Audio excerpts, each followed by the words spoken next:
Hello my loves, and welcome back to another edition of the Ages of Chaos for the Fluffenhammer adjacent. Moving on a little bit from Codex Chaos Space Marines 9.0 today, although we will be returning to that book to do the Red Corsairs at some point. Moving on to what I suppose is that book's sister codex today, and one of the more highly anticipated in Warhammer 40,000's 9th edition, which is of course Codex Chaos Daemons. Now, this is a really fascinating one.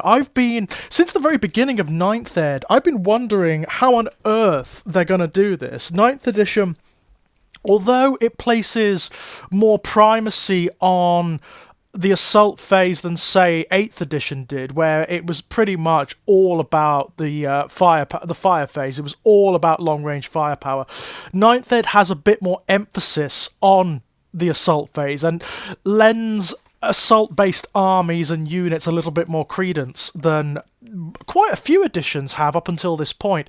It's always been a difficult balance in Warhammer 40,000 because it is a science fiction war game. So of course you're going to have armies that are festooned with really big, powerful, long-range science fiction weapons like laser cannons and disintegrator cannons and black hole-making grenades and all of that garbage. So, of course, assault-based armies have always had a little bit more difficulty. They've always needed a little bit more attention to make them work. In 8th edition, assault was not great. It was not really a favourable way of constructing an army if you were talking competitively. And very often assault-based armies just faltered in the first couple of turns unless they had some very clever tricks to pull. In 9th edition, they've tried to get around that in a number of key ways. So the more assault-based armies often have a lot of special rules that make them more durable, that give them a bit of a push when it comes to maneuverability or deployment and so on and so forth. The Daemons are one of the most problematic, and they often have been for many, not just for 9th edition, but for many, many, many, many, many editions, because they are such a strange army. Even if you take the most long-range based force from this book, which is of course the forces of Tzeentch, there's just not a great deal of high strength or high frequency firepower here. Certainly not compared to, like, say, the Xenos forces, like the Tau, the Eldari, the Drukhari, even forces like the Tyranids, which can be sort of formulated to be either assault or long range based. There's just not a great deal here in that regard. Certainly nowhere near any of the other armies. They are almost entirely assault-based, or if you're taking a Tzeentch force, for example, they emphasize the psychic phase. So these guys, they have a very difficult time. They've always had a difficult time ever since way back in 4th edition, when the Games Workshop made the very strange decision to split Daemons completely from Chaos Space Marines and make them their own army. Now, within the background, there is plenty of justification for that, and also within the history of the game, there's plenty of justification for that. Back in 2nd Ed, you had Demon World armies, which were actually very, very, very, very good indeed, which not only included demons, but also ported over basically everything from the fantasy game system, and I mean even Chaos Knights, Chaos Warriors, Chaos Marauders, Chaos Trolls, all of those guys you could take in a Warhammer 40,000 army back in 2nd Ed, and the same was true in the Realms of Chaos days too. The difference was you could mix and match, so they were not on their own. If you needed firepower, then you could just intermingle stuff from the Chaos Space Marine army list. In 4th Ed, that just wasn't possible. There was no ally system, so you couldn't do that, and there was also no means within the codices themselves by which you could mix and match them. So they were really problematic. The way they tried to get around it was by giving demons special deployment rules, whereby they could sort of manifest out of the air, as they do, as they do in the background. That's how demons enter into the material universe. They coalesce from warp rifts or from particular concentrations of chaotic energy or emotional energy, or if, for example, a chaos cult has performed a particular ritual and opened a way into the warp, or opened themselves up for demonic possession, and so on and so forth. That's how they get into the material universe. But it's never really worked. It's always been a bit of a half-arsed, ham-fisted affair, where it was often as problematic as it was a benefit. In 8th Ed, Demons didn't fare too well. I think that's fair to say. They did not fare too well. 9th edition, they've done something very special with them. They've really, I would say for the first time ever, they've really sat down and thought around a table, okay, how are we going to make these guys viable? How are we going to make them function? What do they feel like to play? Because they're always going to be weird. The demons are always going to be a weird army in Warhammer 40,000. There is really nothing like them out there. And they've run with that with this new codex. They've really tried to make them something special, not only in terms of the way they play, but their ethos, the background. Demons and Chaos are obviously a core part of the background. They are part of what makes the Warhammer 40,000 and Age of Sigmar universes so special and so interesting. Chaos is at the very, very heart of the background and mythologies for these game systems. So it deserves something special. Now, one of the things they've done, which is absolutely wonderful, is they've introduced an allies system. So if you take a Chaos Space Marines army or one of the god-specific armies like the Death Guard, Thousand Sons, Emperor's Children or World Eaters, then you can take a detachment of demons up to 25% of your total force points. And if you do that, then any of the army-wide special rules still function, even though you've technically got units from another army. That's really wonderful. One thing you are going to see is a lot, and I mean a lot, of Thousand Sons armies backed up by Lords of Change and Pink Horrors, because they're brilliant in that regard. They plug a lot of gaps in the Thousand Sons army list. You're definitely going to see Pink Horrors, because Pink Horrors are amazing at holding objectives. In the Death Guard, you are very, very likely to see demonic detachments with Beasts of Nurgle, because Beasts of Nurgle are one of the surprise winners of this codex. They are absolutely brilliant, as are, bizarrely, Flamers of Tzeentch. Flamers of Tzeentch have always been very up and down as a unit. They've always had issues. They've never really found a place or a function for them in the army list. Now, Flamers are if you are running a Tzeentch or an undivided demon army, they are almost an auto take. They are absolutely wonderful. And again, in Thousand Sons armies, you're probably going to see quite a lot of them, because they're just that good. They are mobile. They're not very good in close combat, but they're not meant to be. Their Flames of Tzeentch capability, their warp fire capability, means that people aren't going to want to try and charge them in assault anyway, because they're just going to fire Overwatch. And if they fire Overwatch, they don't need to roll to hit, because it's a flamer weapon, and it's a good flamer weapon at that, with multiple attacks, quite high strength, good armor piercing, and so on and so forth. So yeah, there's some good stuff here. In terms of their deployment, they have a sort of manifestation ability, which is actually, again, really considered and really, really good. It basically provides multiple different opportunities for deployment for every unit in the army. You can deep strike them as normal, like you would any teleporting unit, like, say, Terminators or whatever. Or you can do this very interesting thing where you can deploy them using your opponent's leadership as a sort of to determine the distance by which they can teleport onto the battlefield. So these guys, when you've got low leadership units in an army, these guys can teleport really close to them. And that is fantastic. Not only is it fluffy, because of course that makes a load of sense. Demons rely upon the weak-willed in order to manifest. They attack the psyches of their opponents, and they use the psyches of mortals as a sort of stepping stone into the material universe. It also gets over the innate problem of them being shot to bits as they try to get across the battlefield. It means that you can potentially get very, very, very, very, very early charges and assault phases with these guys.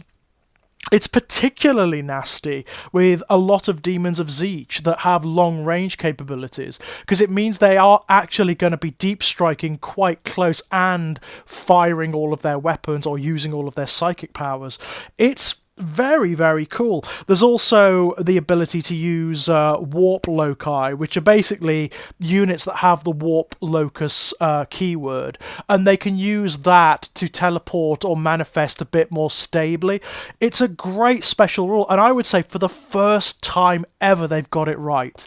For the first time ever, it's a total benefit, and the way they've written it overcomes so many innate problems that the demons have generally had in Warhammer 40,000. Combined with that, they've actually gone old school with this way, way, way, way, way back when. I think the last time they had it was in 2nd edition.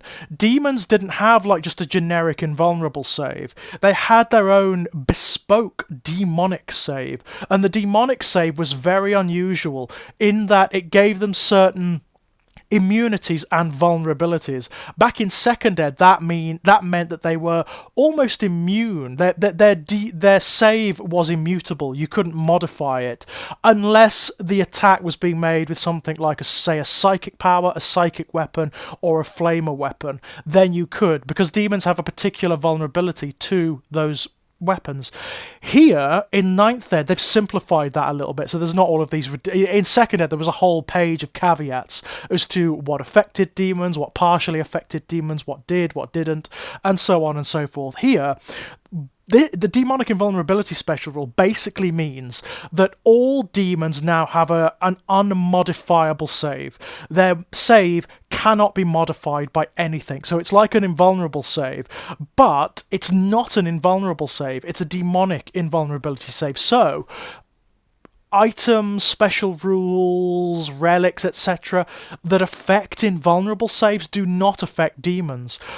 On top of that, they each have 2 saves in their profile depending on their natures and their background-based immunities and durabilities. So they have 1 invulnerable save against firepower and then another against assault. So obviously, things like the Demons of Tzeentch, they are very vulnerable to assault because that's what they're like, that's their nature. But they have very, very good invulnerable saves against firepower. It's really, really cool. It means that these guys, once again, even if they are advancing across the battlefield, it means that they are much more durable.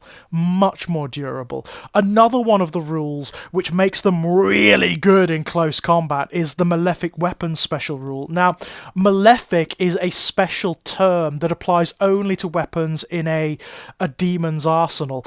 And what it essentially means is every weapon that has the Malefic ability, the demon or unit in question will always be able, in any round of combat, to make that number of attacks on top of any of their normal attacks in their profile or with other weapons. It's a really cool ability.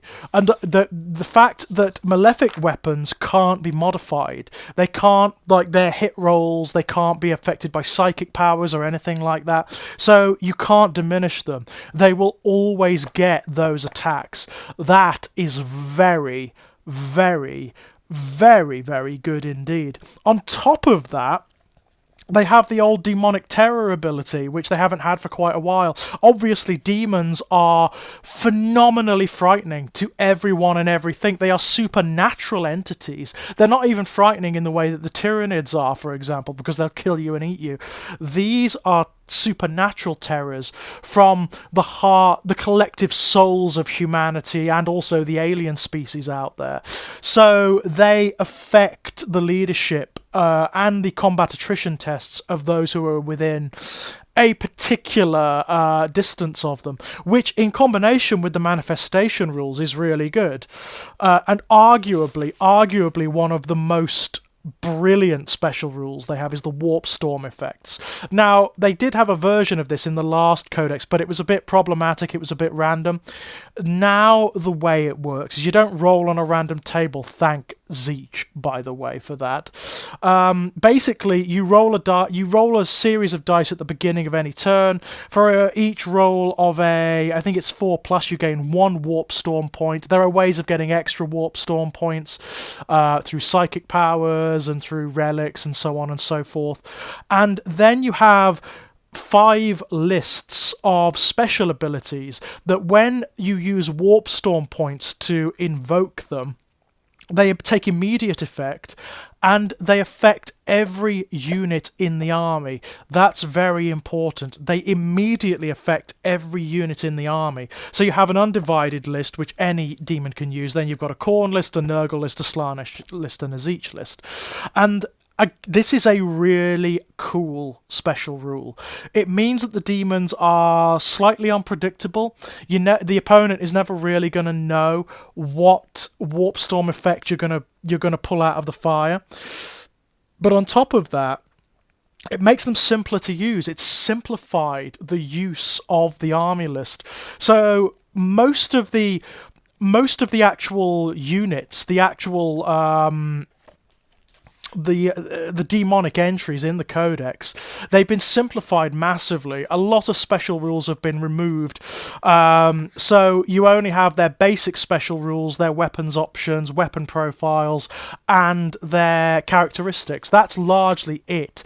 And many of the more abstruse special rules have been relegated to either psychic powers or to the warp storm table, and it makes everything much more user-friendly. It makes them, not only that, but they've all had buffs as well. Almost every unit in the Codex has had some really significant buffs. Slaanesh armies, for example. I think Slaanesh armies, a lot of people have been saying that Slaanesh is the weaker of the army list. I disagree.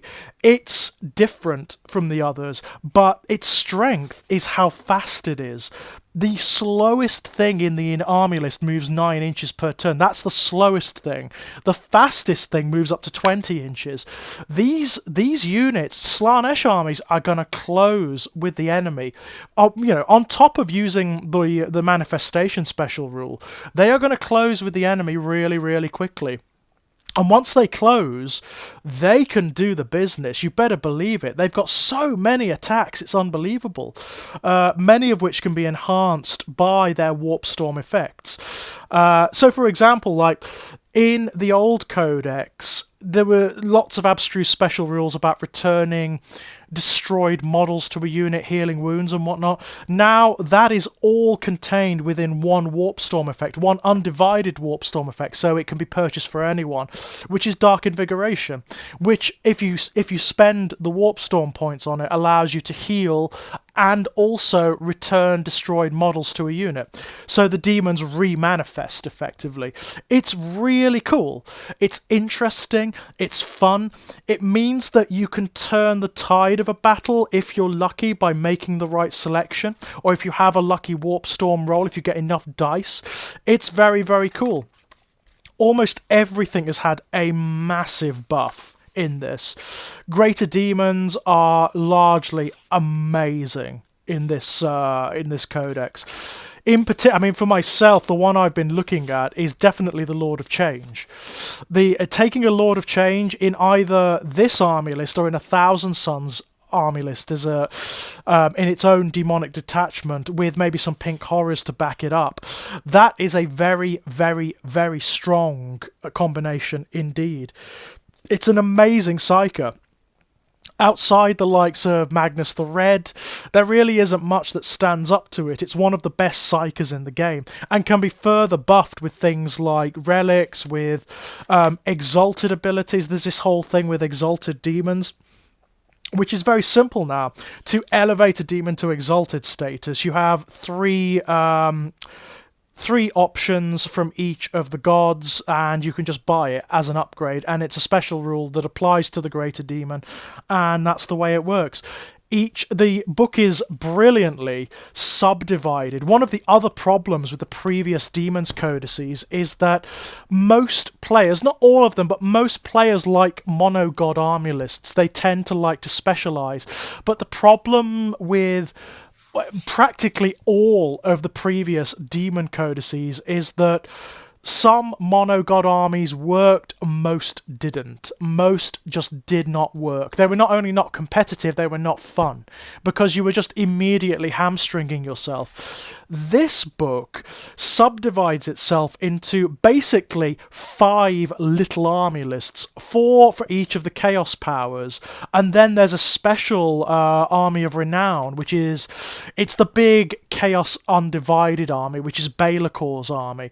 And Balakor's army is this wonderful polyglot thing where you can take units from the Demons Codex, the Chaos Space Marines Codex, and from the Chaos Knights Codex all in one army list. It is absolutely wonderful. Very unusual, kind of unwieldy, but really cool, right? Really, really cool. But each of the books of the gods, which, by the way, are wonderfully designed and presented, really atmospheric, have their own bespoke stratagems, they have their own exalted abilities, they have their own psychic laws, all of which are good.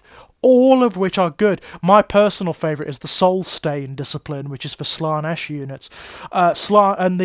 They have their own warlord traits, their own relics, and it all works. It feels like time has been taken to make each of the god-specific army lists viable. I mean, some of them are definitely more workable than others. I think you're going to be seeing a lot of Tzeentch out there. A lot of Tzeentch, because Tzeentch demons are nasty. They are very nasty indeed. There are some combinations of psychic powers and units here that are pretty damn good, it has to be said. Beyond that, the ethos of the book, they've really thought hard about what demons mean in the grimdark of the Warhammer 40,000 universe, and it's presented in this really dynamic way. The background is really interesting. There's those of you who've read Clive Barker's Mr. Be Gone, which is a book that's possessed by a demon and talks to the reader, they've kind of done a similar thing here. There's this running joke throughout where you've got like some inquisitorial like a cultist or archivist who talks to the reader. He says, don't go any further, don't read any further, this book will damn your soul. And eventually you turn to a particular page and it's just black and it's surrounded by all these arcane symbols, and there's like the suggestion of a demonic face leering through. It looks like Balakor actually, and the little missive at the side says, it's too late, your soul is damned, oh, you didn't put the book down, etc, etc. It's really cool. There's wonderful artwork in this book. In terms of the artwork, the background writing, and the presentation, this is one of my favourite codices for 9th Ed by a country mile. One of the things they've done is they've tried to, rather than just reproducing the old background material in exactly the same way that we've seen it reprinted a million times over, they've tried to think about different ways of presenting the Chaos powers themselves and their demons and their ethos and the emotions that fuel them in interesting and unique ways. There's also, depictions of the Chaos powers themselves that are new, which I've never seen before, and they are really beautiful. My personal favourite is the depiction of Slaanesh, which is absolutely amazing. It is one of the best depictions of Slaanesh I have ever seen. It is beautiful. there's background and artwork just all the way through this book that is very different from the sort of in-house style that we've come to expect. It's much more varied, it's much more dynamic. There's loads of background about how demons manifest, how they get how they function when they're not actually manifested but they're whispering into the minds of mortals, what emotions fuel them, how they are summoned to the material universe by cultists and whatnot. It's really wonderful. It's got such atmosphere, this book, and I've got to say I'm very impressed.